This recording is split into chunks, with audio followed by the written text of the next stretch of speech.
One of the best ways teachers can provide feedback to students on an assessment is through the use of a rubric. It works as a functional guide for the students all the way through the process and something they can reflect on after it's all over. However, creating a rubric can oftentimes take a significant amount of time. So for this, I'm going to show you a really fast way you can do this. I'm going to do it in Magic School AI, but you can also use School AI or Eduate as well. They all work about the same. Here in Magic School, I'm just going to select their rubric generator.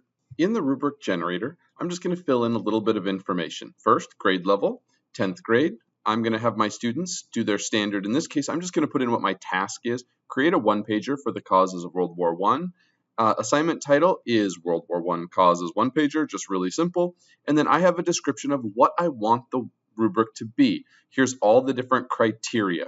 And then I'm going to come down. What scale do I want? How do I want it to rate each of these criteria? You could put an additional in. I'm not going to. I have all my information in and ready to go. Click Generate.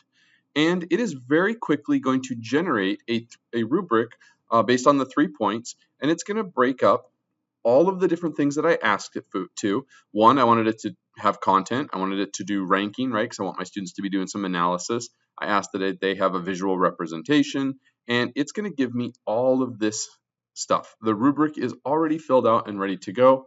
It's got everything I asked for in my directions. Now I can do is just copy, open a Google Doc, paste it in, and now I can make any edits that I would like, and then I can share this with students. I can use it for grading, and I can give it to them at the beginning of their project so that they know what I'm going to be grading them on specifically.